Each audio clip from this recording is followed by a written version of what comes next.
ഏട്ടാ പിന്നെ അത് മതിയാവും, നമുക്ക് കുറച്ചാണ്ട് നിക്കാം. ആ എന്നാ ആണ്ട് വായ.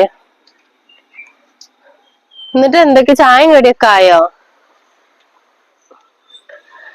ആടി ചായയും കടിയൊക്കെ അയക്കണം, എന്നിട്ട് അങ്ങോട്ട് ഇറങ്ങിക്കണത്.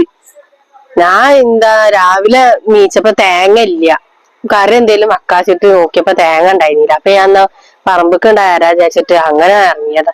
ഒന്ന് കിട്ടി മോളെ, പോകുമ്പോ എടുക്കവിടെ ഇരിക്കട്ടെ.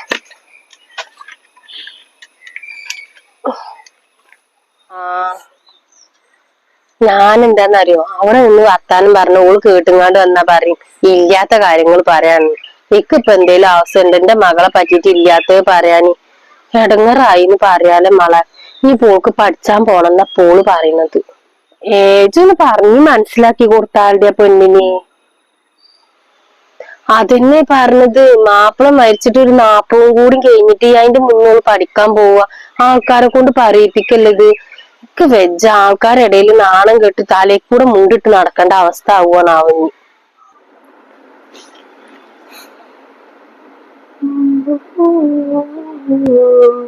ഇന്നേറ്റല്ലോ അറിഞ്ഞിക്കണ.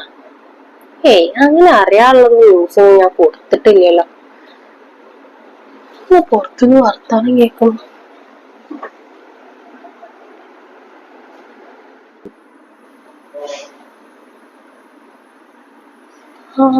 ഖദീജത്തല്ല നിക്കണത്.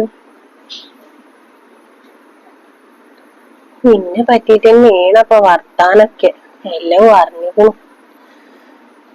ഇനിയിപ്പോ ഇവിടെ നിന്നിട്ടൊരു കാര്യമില്ല, അവന്റെ പിന്നാലെ പോവന്നെ നല്ലത്. ഇതൊക്കെ പറഞ്ഞെന്നുള്ളതല്ലാണ്ട് കേൾക്കണില്ല.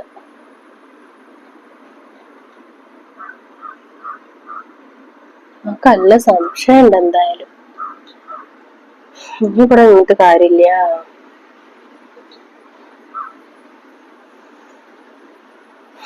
തീരുമാനം ഉണ്ടാക്കണം.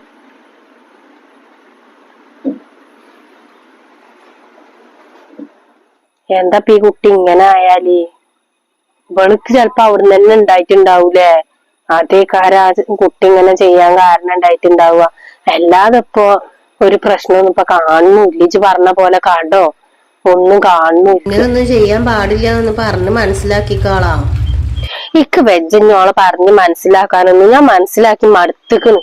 ഇനി എന്താ ഓള് തീരുമാനിക്കട്ടെ. അല്ലാപ്പൊ എന്തെന്ന് ഞാൻ പറയാ. വല്ലാതെ കളിച്ചാണെന്നുണ്ടെങ്കിൽ ഇവിടുന്നാണ്ട് ഇറക്കി വിടും ഞാൻ. അല്ലാപ്പൊ കുന്നോടൊന്നും പറയാൻ വെച്ച ഇനി എന്ത് കാട്ടാനാ. എന്നിട്ട് ഇപ്പൊ എന്റെ പണികളൊക്കെ കഴിഞ്ഞോ? എന്റെ പണികളോ ഔത്തത്തൊക്കെ കഴിഞ്ഞിക്കണ്. ഇനി പുറത്തുള്ള ഈ മഴ ഇങ്ങനെ തൂങ്ങിക്കുമ്പോ എങ്ങനെ ഞാൻ തിരുമ്പാ